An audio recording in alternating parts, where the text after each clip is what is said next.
Problème. This meeting is being recorded. Du coup, ce que je vous propose, c'est de partager une petite présentation. On avait carte blanche pour faire ça, donc on a prévu 3-4 temps, un petit temps rapide de présentation de notre modèle, travailler sur un exemple, parce que ça parle toujours aussi bien, voire mieux que de présenter des slides. Donc il y aura deux petites séquences autour d'un exemple, et puis ensuite une intervention plus de Paul sur ce que lui a apporté de différent dans notre binôme. Et puis, on vous parlera en 5 minutes à la fin de ce qu'on fait au sein de notre école. Et, Et, et euh, ce, on aura un et, temps pour les questions et les réponses. ouais, Voilà. super. Et si vous pouvez raconter comment est venu votre slogan, plus grand que soi, au cœur de soi. Magnifique. Oui, je pense que ça sortira. Et puis en plus, j'ai vu qu'il y avait au cœur aussi dans Central Coaching. Alors, vous en tirerez la conclusion tout seul, j'espère, à la fin. Ok. Voilà. Donc, je peux partager, je suppose. Hop. Oui.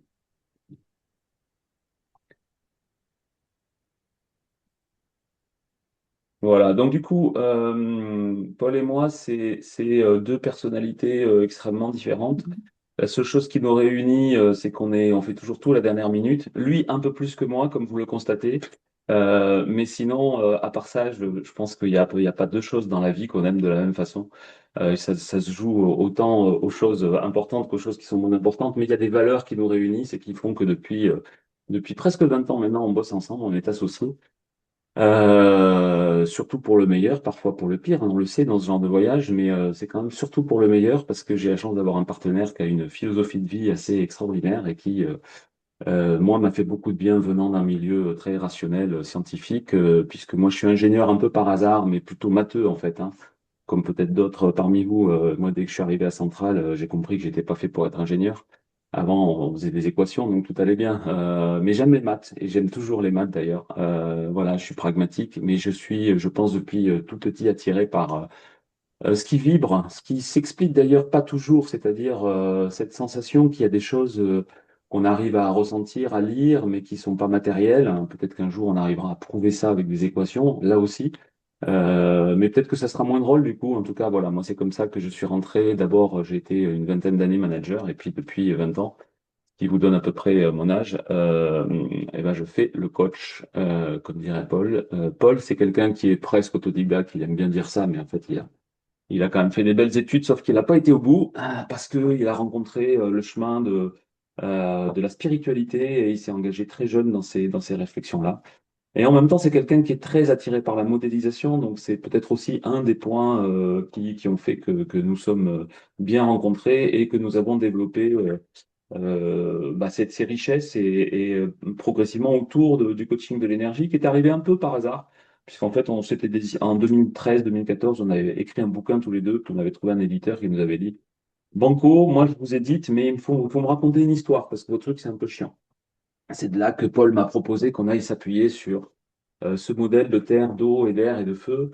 Quatre énergies, quatre dynamiques, quatre éléments fondamentaux, hein. On sait que quand on recherche sur une exoplanète une forme de vivant, on a besoin de prendre en compte ces quatre paramètres, c'est-à-dire la proximité plus ou moins lointaine d'une étoile, la densité de l'atmosphère autour de l'air, la présence d'eau et plutôt une planète solide, puisqu'a priori, on pense qu'une forme de vie ne pourrait pas se développer sur une planète gazeuse.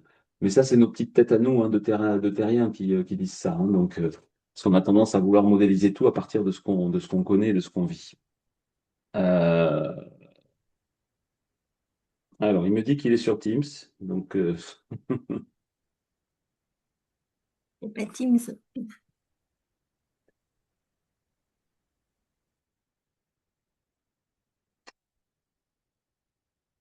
est-ce que Delphine, tu pourrais lui renvoyer le lien Zoom, s'il te plaît? Comme ça, je ne perds pas de temps à le faire si tu veux bien. Je lui ai envoyé sur WhatsApp, Ok, bon, très bien, mais parfait. bon, je vais. Donc l'énergie de la Terre, c'est l'énergie qui supporte, qui soutient, qui structure. L'énergie de l'eau, ça paraît assez évident, c'est l'énergie qui relie, mais aussi qui nettoie et qui facilite. Souvent l'eau, dans notre modèle, les gens comprennent assez vite que c'est l'énergie de la relation. Et du coup, ça peut, enfin, il y a plusieurs types de relations, mais nous, celle qui nous intéresse dans le coaching, c'est une relation qui sait dépasser juste le prisme de bien s'entendre. Et on sait qu'il y a beaucoup plus riche que ça à aller chercher dans l'énergie de l'eau. C'est nettoyer les tensions, nettoyer les non-dits, c'est accepter la confrontation, le partage de représentations, la compréhension des cadres de référence des uns et des autres. Et c'est ce qui permet de faciliter, de faire en sorte que par le débat, par un vrai débat, un débat qui cherche pas à faire que je veux avoir raison contre les autres, mais un débat qui est en fait un partage d'idées, permettent ensuite l'appropriation de justement ce qu'on va trouver dans l'air, qui est donc l'énergie de l'inspiration, de l'enthousiasme, de la mise en mouvement. Ça se comprend assez bien. Là aussi, il y a deux formes d'air. Il y a une forme d'air, et d'ailleurs, souvent on en parle à l'école parce que je pense qu'on a les deux formes un peu différentes. Moi, j'ai une forme de créativité qui est très dans l'instant, qui est très, ça me vient, ça pétille. Paul a une forme de créativité et d'inspiration qui est plus par la big picture, qui est plus côté grandes inspirations, grands mouvements ou grandes transformations. Voilà, et donc on va retrouver ces deux formes aussi d'air dans les énergies. Enfin, on s'est amusé, vous vous en doutez, depuis 10 ans qu'on bosse sur ce modèle à rentrer dans la dichotomie de chaque énergie. Et puis, pour faire simple, l'énergie du feu, c'est celle qui éclaire, qui réchauffe, qui fait mûrir. C'est souvent les gens nous disent, ah oui, le feu, c'est comme le rouge dans le disque. Oui et non. Bien sûr qu'il y a l'énergie de la réussite, de l'ambition, de celui qui veut que ça avance. Mais on est plutôt dans quelque chose qui est vraiment lié à ce qui va faire la différence, sur quoi je dois lâcher, sur quoi je dois mettre mon énergie, sur de quoi je dois mettre le focus pour être dans un geste qui va être précis, qui va être efficace et qui va être le reflet de l'intention que je portais derrière. Donc, il va être l'inverse de la dispersion. Alors qu'un feu, c'est vrai que dans la représentation, ça pourrait donner l'impression que ça embrasse tout. Mais nous, ce qui nous intéresse, c'est le début du feu, c'est-à-dire c'est l'étincelle. C'est ce qui va faire que le reste va se produire. Et ensuite, c'est l'affaire du client, hein, c'est plus notre affaire à nous. On le sait en coaching, ce qui compte, c'est qu'on produise les conditions que le mouvement se fasse et qu'on l'accompagne jusqu'au premier pas éventuellement. Alors du coup, on retrouve ça on a décliné ça dans notre modèle, hein. Donc par exemple, nos séances de coaching, où quand on apprend à des jeunes coachs à coacher, eh ben, on va retrouver ce qui est pas très surprenant, hein. On va retrouver une phase de contrat qui va être la phase de terre. On va trouver une phase d'ouverture très systémique qui va être la phase d'eau. Puis on va avoir une phase de solution qui va être la phase dans laquelle je brasse toute mon ouverture pour que un courant se dégage, enfin, un courant d'air se dégage dans la direction d'une solution. Et dans le feu, comme je le disais, on va travailler l'engagement, c'est-à-dire la capacité à créer des conditions que le premier pas, au moins le premier pas, soit fait. Et donc, euh, on a structuré, et d'ailleurs, on a structuré toutes nos formations aussi autour de ce modèle-là, parce que c'est celui qui nous inspire et celui qui nous paraît logique, sachant que, bien entendu, tout ça, c'est comme toutes les théories, c'est bien joli parce que ça s'assemble bien et ça crée quelque chose d'assez propre. Dans la pratique, vous avez un client qui rentre dans votre bureau de coaching et qui attaque par la solution. On va pas le ramener immédiatement et brutalement vers le contrat, mais on sait très bien qu'une séance de coaching dans laquelle on n'a pas posé proprement un contrat, pardon, risque de ressembler à une conversation, peut-être même à une conversation de très grande qualité, mais dont on n'est absolument pas sûr en tant que coach qu'elle va déboucher sur ce que le client était venu chercher dans cette séance-là. Voilà, donc il faudra ramener de la terre, de l'eau, de l'air et du feu probablement pour bien réussir cette phase-là. Et puis du coup, on retrouve aussi le rôle du coach, hein, pendant ces phases. Là, je parlerai peut-être plus de ce qu'on vit en coaching d'équipe, puisque on fait beaucoup de coaching d'équipe chez Énergie. Il va y avoir ce rôle de cadreur, hein, c'est-à-dire de celui qui non seulement propose de trouver le cadre, mais qui va aussi le tenir, ce cadre. Alors le tenir, pas parce que c'est son cadre à lui, mais qui va être vigilant à ce que le cadre qui a été défini par l'équipe soit respecté par l'équipe ou modifié sous le contrôle de l'équipe. En tout cas, il va être garant de ce cadre-là. Dans l'ouverture, il va être évidemment facilitateur. Dans la solution, on a trouvé ce mot qui nous plaît bien, qui est le mot d'agitateur, hein, c'est-à-dire cette posture du coach qui serait celui qui viendrait essayer de proposer à l'équipe de ne pas toujours suivre les mêmes sillons, les mêmes schémas, parce que on sait très bien que ces mêmes schémas risquent de produire les mêmes effets. Donc c'est celui qui va venir agiter tout ça, un rôle d'impertinence assez marqué Et puis enfin, dans l'engagement, le rôle de catalyseur, c'est-à-dire celui qui aide à aller vers la prise de décision. Et on va retrouver ces quatre qualificatifs, supporter positif dans la première phase, dans la terre, celui qui est centré sur la relation et la confrontation, puis sur l'impertinence et sur le focus et la lâcher prise. Voilà, et tout ça, ça se décline, on l'a décliné évidemment parce que ça nous a bien plu et puis ça, c'est devenu notre ADN dans les quatre besoins fondamentaux d'une équipe, les quatre types de feedback, quatre types de feed-forward, quatre niveaux d'écoute, quatre niveaux d'insight. Mais on n'est pas là pour faire un exposé. Donc, ce que je vous propose, et je vois que mon ami Paul est là, donc, mais je garde la main, Paul, si ça te va, et puis tu Bien la sûr, reprendras bien juste sûr. après. Ce que je vous propose, c'est de faire un petit exercice, voilà, et je vais vous proposer, parce que alors, je suis certainement à l'origine du malentendu, hein, parce que j'étais persuadé moi aussi que c'était sur Teams, et quand j'ai cliqué, j'ai vu que c'était un lien Zoom. Donc j'ai dit à Paul, ça doit être sur Teams. Voilà, je vais vous mettre un petit sondage en groupe WhatsApp pour que vous puissiez répondre à ce truc-là. Voilà, je vous laisse lire. Je vous décris la situation. C'est un cas qu'on a vécu il n'y a pas longtemps.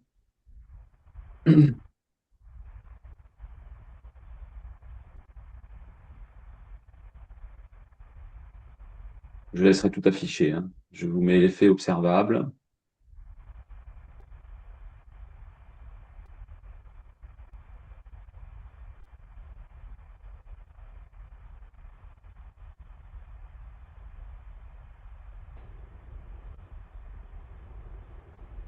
Et puis, ce que dit Sébastien, qui est le manager.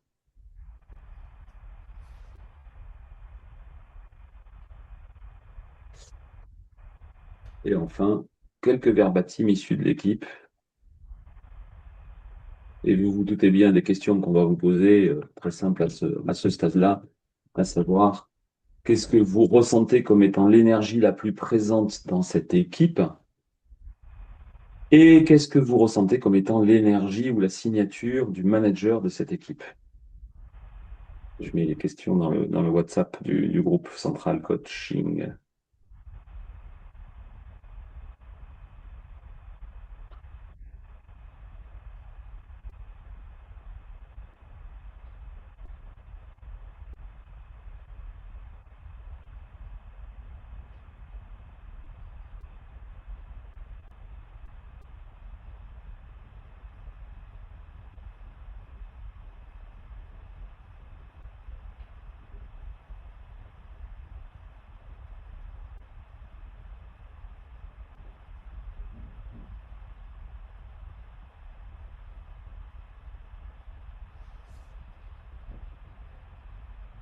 Il y a deux manières de prendre la question. Il y a quelle est, à votre avis, la signature de cette équipe, mais aussi euh, quelles sont les énergies qui manquent à cette équipe.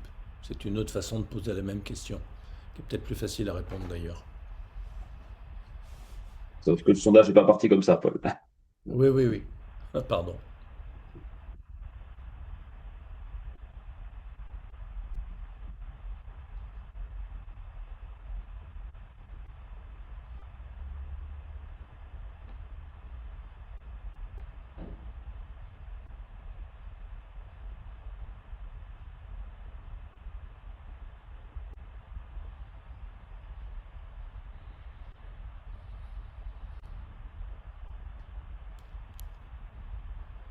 Donc, je vois les réponses arriver, vous aussi, sans doute, hein, sur le WhatsApp, puisque, a priori, vous pouvez les lire. Donc Claire était partie largement en tête dans les sondages sur la signature de l'équipe. Et puis il y a un peu d'eau qui est en train d'apparaître, un petit peu de feu aussi, ce qui n'est pas faux. Pour le manager, on a une hésitation entre l'air et le feu, hein. On a 9 votes. On vous laisse encore 1 ou 2 minutes pour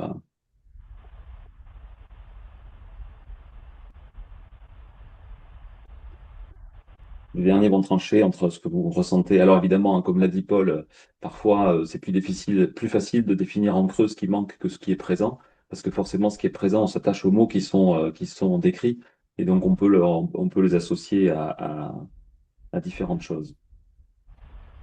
Voilà. Ok.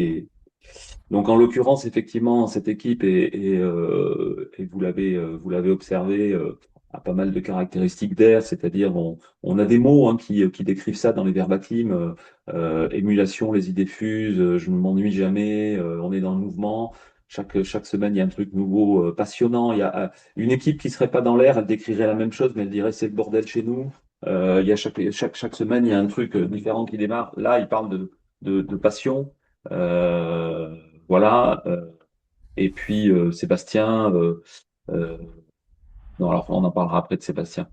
Euh, on sent qu'il y a plusieurs projets qui sont en cours. En tout cas, vous y êtes pas trompé, il y a un gros manque de terre, ça c'est clair. Les livrables changent souvent de contour. Et peut-être quand même, on pourrait se dire que ça commence à manquer d'eau parce que on voit qu'il y a des mobilités internes qui sont demandées, des gens qui osent pas vraiment dire qui sont perdus, des gens qui se connaissent pas, des seniors qui connaissent pas les juniors. Bon, c'est assez basique, hein, donc voilà, c'était juste pour commencer à jouer un petit peu avec le modèle en prenant un cas relativement simple. C'est vrai que la signature du manager, elle est R et feu. Il y a pas mal de feu dans le fait que c'est quelqu'un dont on sent qu'il veut avancer vite, ce qui n'est pas forcément la caractéristique de l'air dans notre modèle, hein. D'ailleurs, les équipes qui sont très R peuvent être des équipes qui ont du mal à passer justement à la réalisation, qui ont du mal à abandonner, qui ont du mal à lâcher pour se focaliser, pour rentrer sur ce qui va être vraiment essentiel et ce qui va permettre de transformer le modèle, hein, parce qu'on le sait. J'ai entendu que certains d'entre vous parlaient de coaching d'organisation. On en a fait tous les deux, je l'ai pas dit avec Paul, on s'est rencontrés chez Olivier de Villars, où Paul a été associé, moi j'ai bossé avec Olivier pendant de longues années, et, et ensuite on s'est formé aussi chez Alain Cardon. Ça nous a donné deux cadres de référence très différents, mais en même temps très cohérents, hein.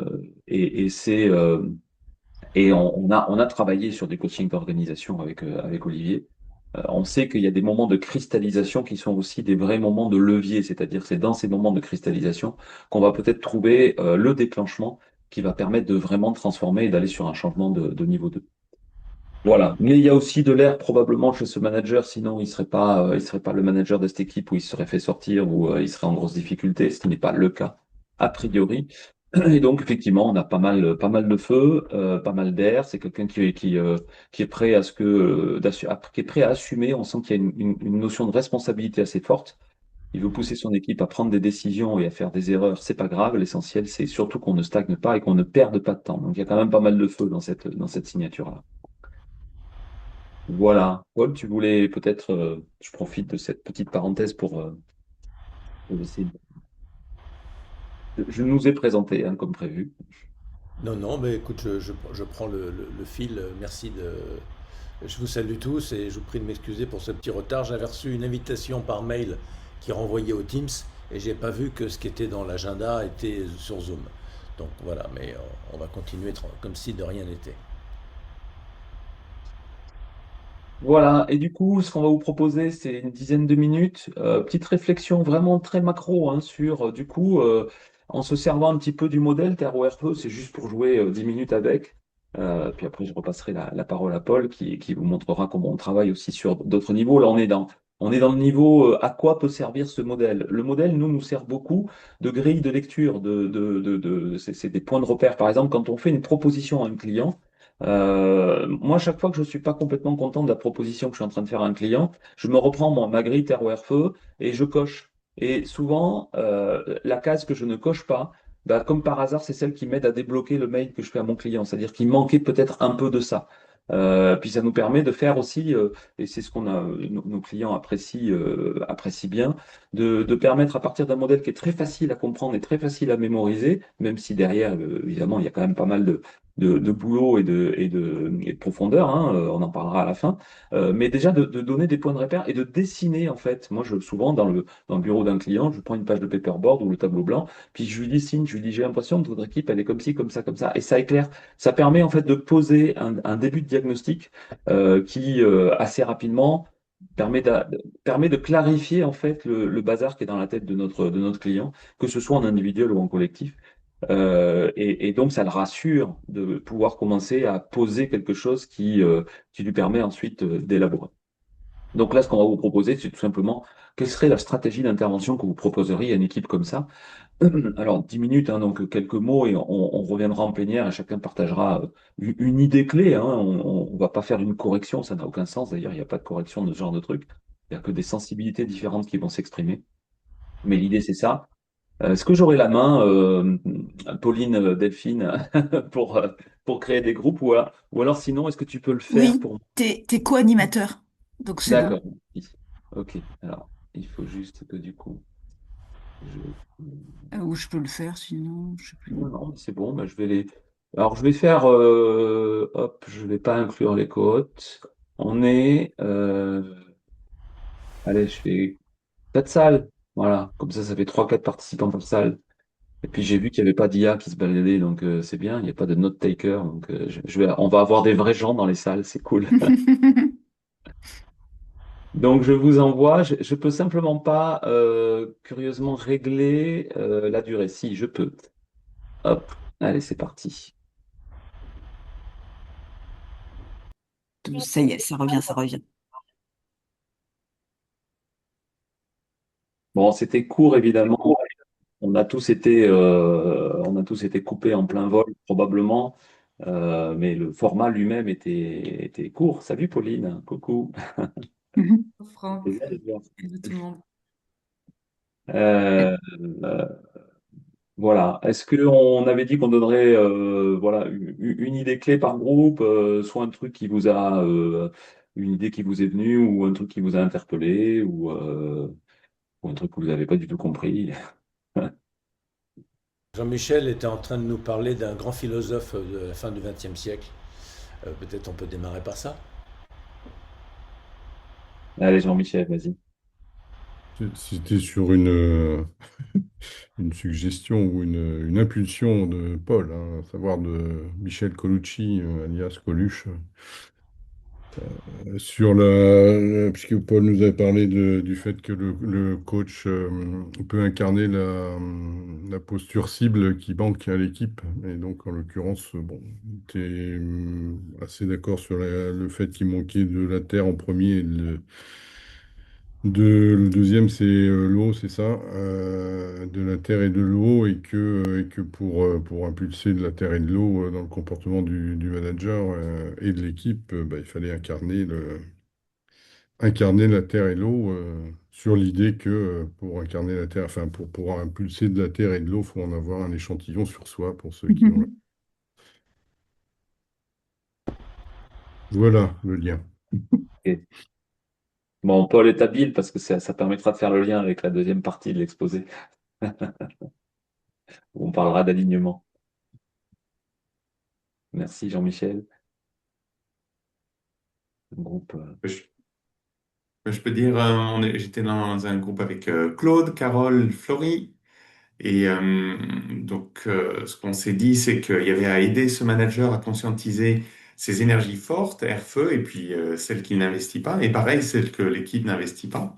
Donc avec un coaching individuel pour l'aider à voir ça. Et puis ensuite, mobiliser l'équipe, peut-être sous forme d'un séminaire, pour pour investir de l'eau, créer un espace de partage et de parole, et investir du feu pour les aider à faire le bilan de ce qui marche et ce qu'ils ont besoin d'améliorer ensemble.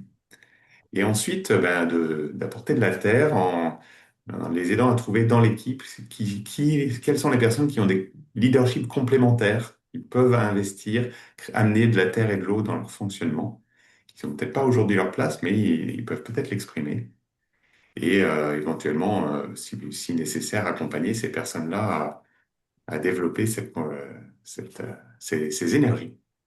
Oui, c'est intéressant ce que tu dis, Christophe, c'est que ça me fait penser que il manque manifestement certaines énergies. Mais si on propose au manager et à l'équipe un- une intervention trop marquée de l'énergie manquante, ils vont pas s'y retrouver. Il va falloir pactiser avec le groupe en allant d'abord, comme la locomotive va chercher les wagons là où ils sont, pour ensuite les tracter vers là où ils ont besoin d'aller. Et donc les rejoindre dans l'air ou le feu probablement, pour ensuite les amener à la terre et à l'eau qui leur manquent cruellement, et dont ils ont vraiment besoin.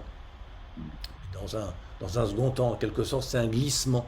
C'est dans la manière de faire de l'air et du feu qu'ils semblent apprécier qu'on va faire de la terre et de l'eau, sans forcément le dire.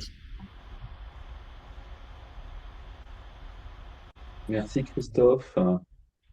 Il y a deux groupes dans lesquels j'étais. Je ne sais pas qui veut prendre.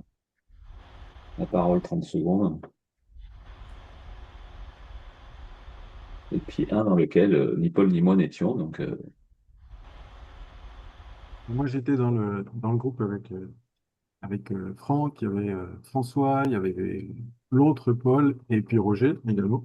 On a évoqué voilà, ce qui manquait effectivement à l'équipe. Et moi, je retiens quand même un des points où donc on a dit ben, voilà, de faire le constat que voilà, il manque de cadre et tout ça. Euh, la question plutôt de dire, OK, il vous manque, mais c'est quoi le cadre dont vous avez besoin? Plutôt que d'avoir un coach qui va imposer ce cadre-là, bien interroger l'équipe sur voilà, le cadre dont eux auraient besoin. Hmm. c'est d'autant plus important quand on sait qu'on est ingénieur et que le cadre, on nous a quand même beaucoup appris, en apporté, en en amené, et donc ça nous paraît, peut-être ça nous saute aux yeux plus que d'autres quand justement il y a pas de cadre, quand il y a pas tout ce qui permet la réussite, en tout cas dans les archétypes qui ont été les nôtres quand on était sur les bancs de l'école. Merci pour cette Ce qui est précision. intéressant, c'est que c'est une équipe d'ingénieurs qui, justement, le cadre ne leur échappe pas et pourtant prépare un phénomène systémique de groupe. À l'insu de tous, il y a un cadre qui semble faire défaut. C'est paradoxal, mais ça arrive. Et le dernier groupe?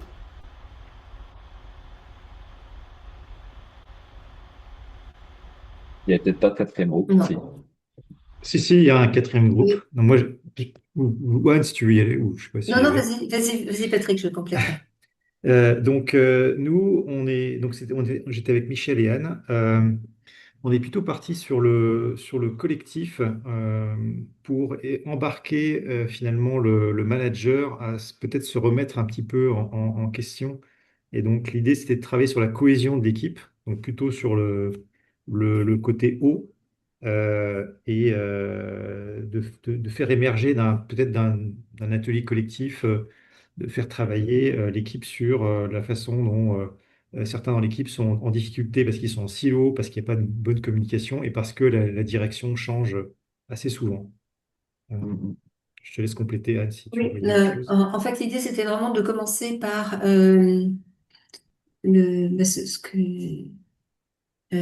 que Michel appelait le nous, et ce qui est vraiment la représentation qu'ils ont d'eux-mêmes, leur culture d'équipe et comment ils se perçoivent et à quel point ils sont impliqués dans dans cette représentation dans cette représentation de l'équipe. mm. Ouais, c'est important hein, ça, de regarder ce niveau de conscience, d'implication, mais vous le savez, parce que sans parler de ce modèle-là, dans les autres modèles, on travaille un petit peu de la même façon, évidemment. Et d'ailleurs, on se disait dans le groupe où j'étais que c'est important de compléter un diagnostic comme ça, qui est une première photo à plat, par une dimension sur la maturité. Quelle est la maturité de cette équipe? Est-ce que c'est une équipe qui a déjà un bon niveau de maturité collective et donc qui est déjà avec une bonne conscience de là où elle en est, ou est-ce que au contraire c'est une équipe qui peut être dans une forme d'illusion fusionnelle ou dans les niveaux les plus bas de la maturité d'équipe? C'est pas un reproche, c'est juste la vie qui a fait ça, hein. Ça, c'est complètement indépendant des maturités individuelles de chaque personne de l'équipe. Donc, dans ces cas-là, effectivement, il faudra peut-être y aller plus prudemment et de manière plus présente. Voilà. Par exemple, la question que posait Paul, l'histoire de la locomotive qui va chercher les wagons, ça c'est une question qu'on se pose systématiquement. Et donc, il faut bien regarder si les wagons sont accrochés à la locomotive ou pas. Est-ce que la locomotive a besoin d'aller les chercher ou est-ce qu'ils sont déjà bien accrochés? Mais tout ça, c'est beaucoup autour de la maturité que ça va se jouer. Donc, ça ramène une dimension supplémentaire. Évidemment, hein, c'est pas quelques lignes sur une feuille de papier qui permettent de construire la plus belle des interventions. C'était juste là l'idée de vous faire jouer avec le modèle une petite vingtaine de minutes plutôt que de prendre la parole et puis de faire blablabla parce que vous avez déjà compris, c'est assez simple. C'est souvent ce que nous disent les clients, c'est que c'est assez simple à comprendre. En tout cas, c'est assez simple d'en saisir les contours rapidement et ça permet donc, comme je le disais tout à l'heure, de poser quelques éléments de diagnostic facilement. Et dans et donc, Oui. oui, je complète et dans un deuxième temps, aborder, faire prendre conscience à chacun du mode de fonctionnement des autres. Oui, c'est ça, exactement. Tout à fait. Probablement, hein, Franck, Oui. moi, ce qui me paraît, enfin, je te pose la question, c'est la différence entre la maturité de l'équipe et la maturité du manager. Est-ce que ça crée pas un problème si la maturité de l'équipe est comment dire, supérieure à celle du manager ou quelque chose comme ça, voilà, c'est ça Supérieure qui me ou venait, en tout quoi. cas différente. Ou en tout cas différente, hein. Oui, Euh, mais bon, et ça, là, Paul l'a dit tout à l'heure, mais enfin non, c'est pas Paul, c'était l'un d'entre vous qui disait c'est intéressant de travailler avec le manager pour voir quel est le degré de conscience qu'il a de lui-même et de l'impact de lui-même sur l'équipe. Et donc probablement que si déjà il y a besoin de travailler sur prise de conscience, il va falloir un accompagnement, hein, du manager. Sinon, voilà. il va produire plus de ce qui fonctionne pas. C'est-à-dire que même avec vous en tant que coach, il va vous faire accélérer, il va vouloir que vous alliez très vite vers la solution. Il va vous enfermer dans un corner et l'équipe avec. Donc oui, oui, c'est très important ça. Le piège avec ce genre de personnages, qui sont manifestement très intelligents, c'est qu'il va tout comprendre de ce qu'on va lui expliquer et il va tout admettre, mais sans empathie, sans y mettre l'émotion qui lui permettrait de véritablement susciter l'adhésion de ses collaborateurs. Alors, quelques points d'attention importants. Le premier point, c'est que, évidemment, un modèle, ça ne sert pas à mettre les équipes dans des cases. J'ai un souci je peux pas passer sur, si ça y est, bah, je vais le faire comme ça. Ouais, parce que tu les as cachés. Les... Non, non, ils sont pas cachés, non, non. Ah, Non, d'accord. non. Il Bon, voilà. faut que tu arrêtes le partage, que tu passes en diaporama et que tu recommences le partage après. Et-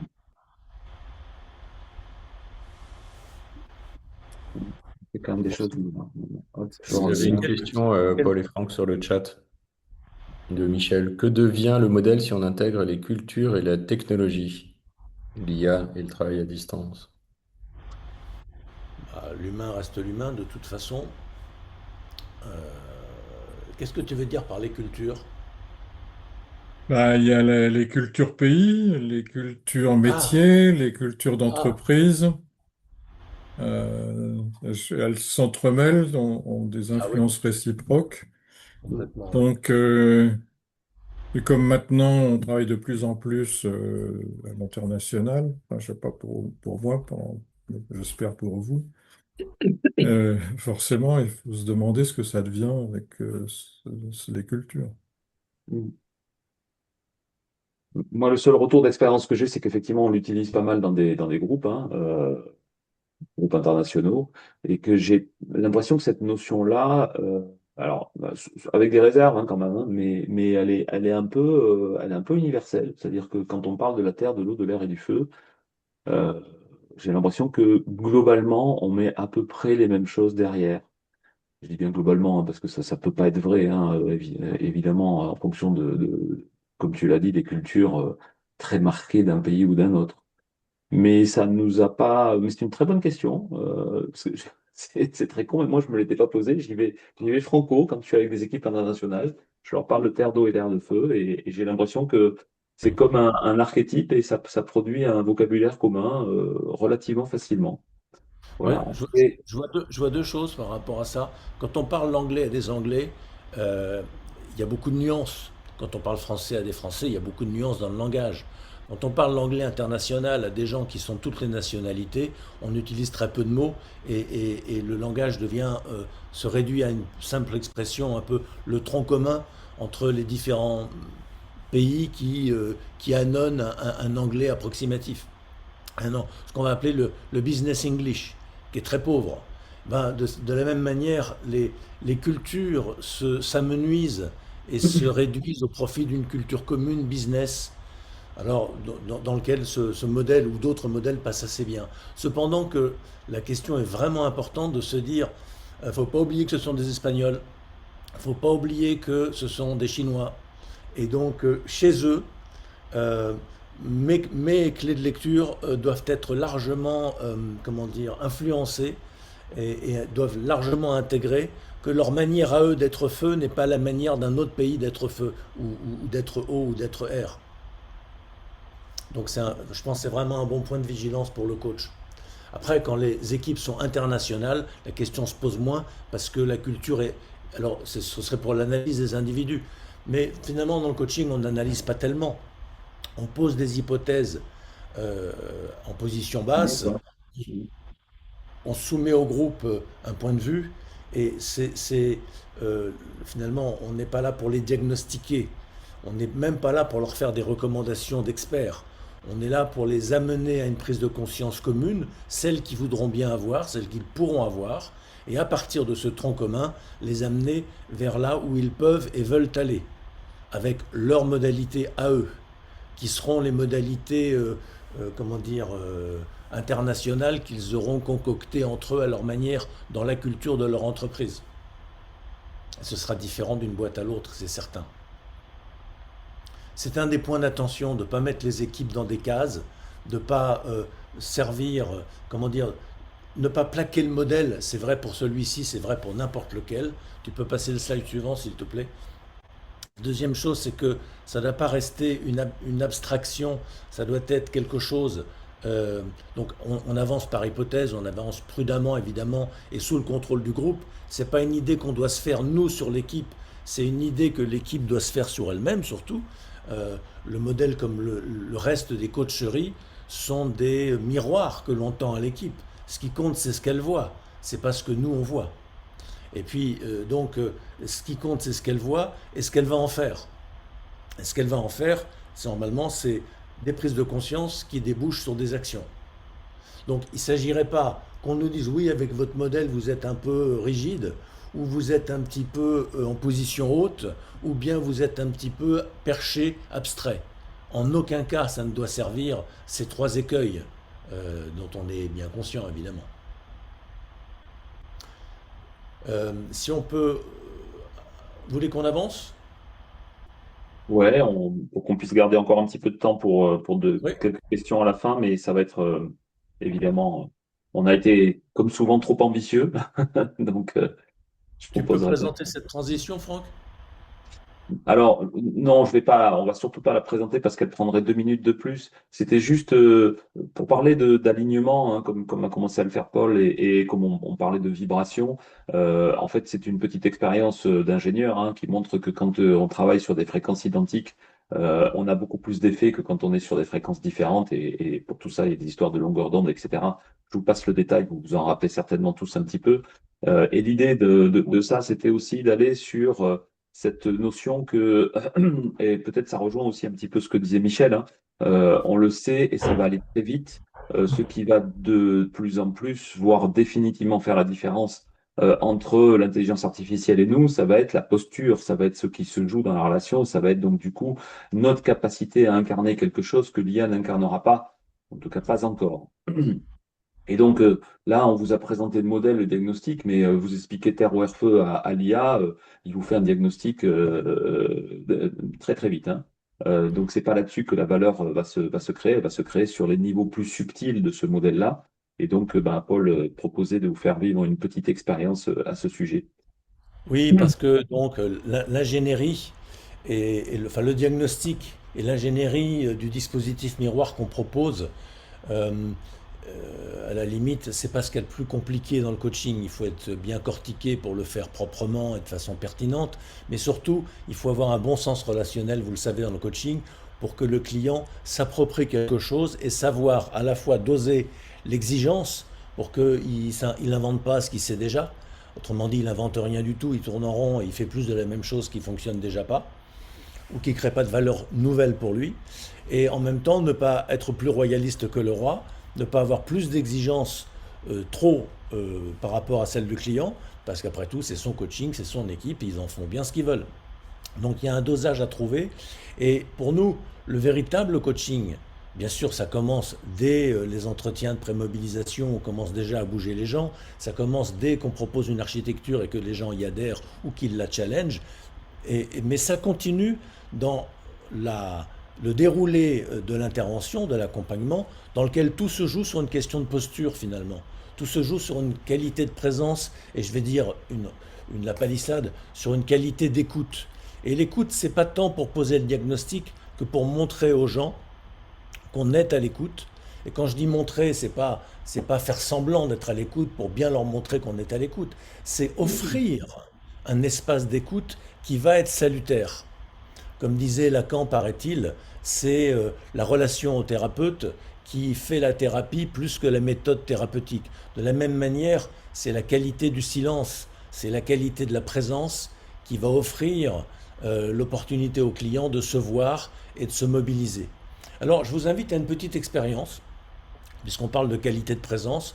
Pour finir, il y a un premier degré de coaching qui consiste à manipuler des concepts intellectuels et à les présenter au client, qui du coup s'y reconnaît quand on n'est pas trop bête et qui dit ah ben oui effectivement tiens vous êtes astucieux, vous nous avez bien compris. Et puis c'est clarifiant quand vous nous montrez ça comme ça parce que ça paraît gros comme le nez au milieu de la figure. On le savait, on le sentait, mais maintenant on le voit encore mieux. Donc on est capable maintenant de s'en distancier et d'agir dessus. Voilà, ça c'est le premier degré. Normalement, on ne se plante pas là-dessus. Mais vous avez vu, certains disaient on va travailler la terre, d'autres disaient on va travailler l'eau. Et les deux approches sont bonnes. Ce qui compte, c'est que le client en achète une.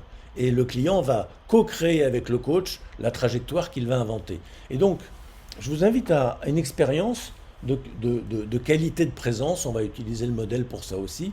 S'il vous plaît, redressez-vous sur votre chaise si vous pouvez, en vous appuyant pas trop sur votre dossier. Mettez vos pieds à plat sur le sol et fermez les yeux si c'est confortable pour vous. Il n'y a plus rien à regarder. L'image qui s'affiche, s'il y en a une, je vérifie. C'est une image de... Merde. Pardon. Voilà. Une image de sérénité, enfin supposait-elle, avec 3 trucs qui... Et puis, etc. C'est toutes les images qu'on trouve sur Internet pour évoquer le silence. Est-ce que vous m'entendez toujours? Oui, on a été un petit peu coupé, mais c'est bon là. Ok, il m'a bien semblé qu'il y a eu un pépin. Alors, si vous vous mettez en posture d'écoute, s'il vous plaît, chacun la sienne, chacun à sa manière. Dans nos métiers, il faut quelques secondes pour entrer en intériorisation.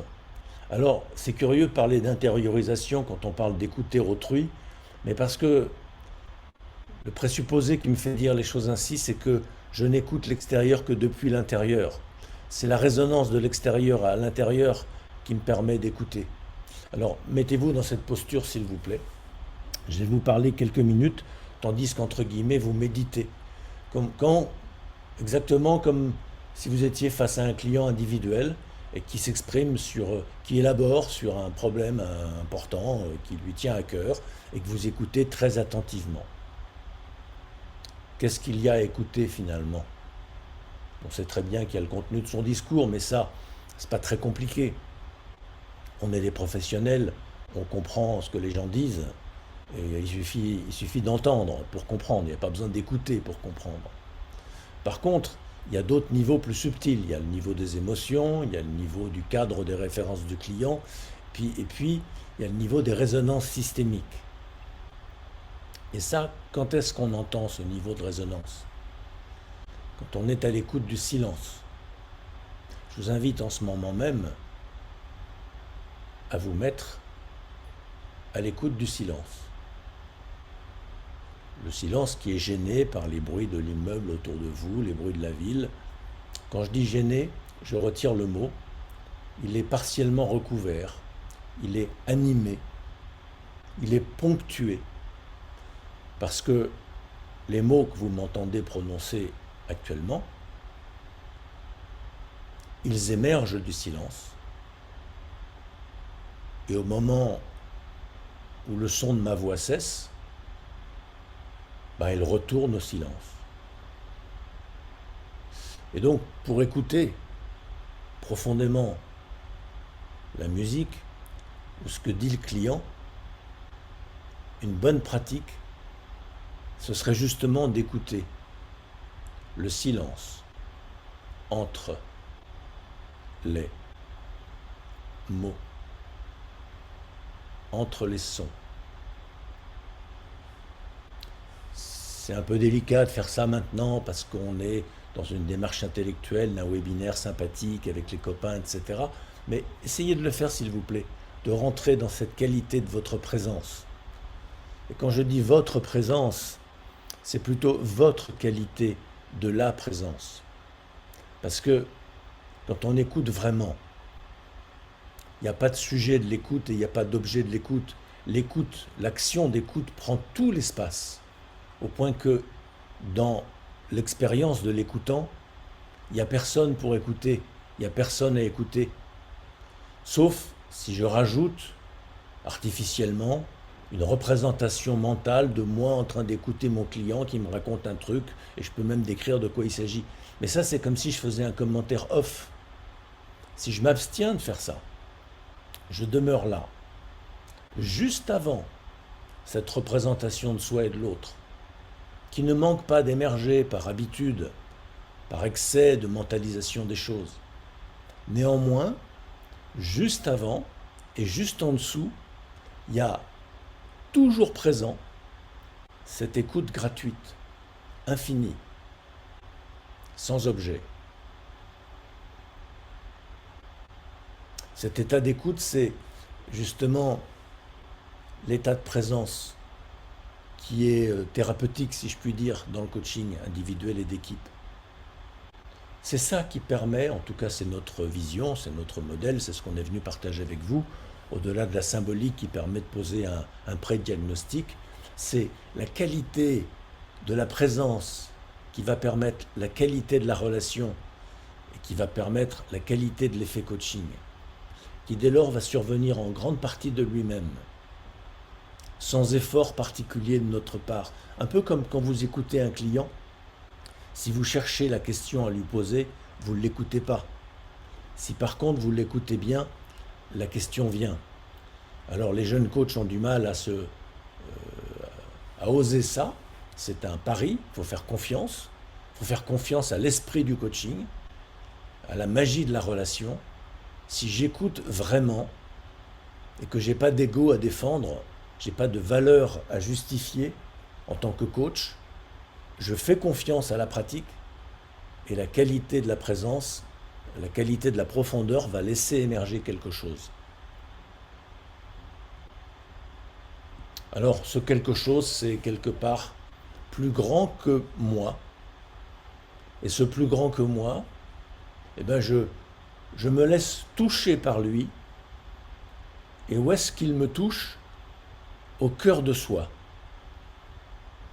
À ce stade, comme diraient nos amis Toltec, on n'en fait plus une affaire personnelle.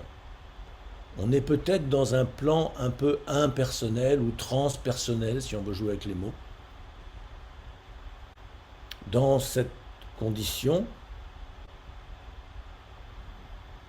on a peut-être dans la vie différents défauts de caractère, différentes manifestations de notre ego, mais dans cet instant, quand on a la blouse blanche du coach, comme l'infirmière ou l'ostéopathe, eh bien, quand on revêt notre habit de lumière, notre habit de coach, et qu'on rentre dans cette qualité d'écoute, il y a une sorte de pureté, j'oserais dire le mot, il y a une sorte de puissance qui nous échappe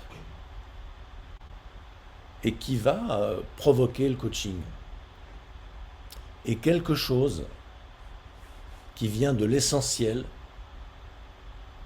du client, l'essentiel de soi au cœur de moi, l'essentiel de l'être humain, l'essentiel de l'être, on pourrait dire de l'être-té si on était des intellectuels. Quelque chose d'essentiel va se transmettre. Et les Japonais ont une très belle définition de ça, ils appellent ça Ishin Denshin, ce qui veut dire d'âme à âme ou de cœur à cœur. Une expression qui vient de la transmission du zen. Qu'est-ce que c'est que le vrai zen? Comment est-ce qu'on apprend l'état de zen en faisant des pratiques méditatives dans un dojo très tôt le matin, en bougeant pas, en prenant une tête sérieuse, en recevant un coup de bâton éventuellement si on s'endort, etc., etc. Mais ça, c'est de la couillonnade, c'est de la guitare.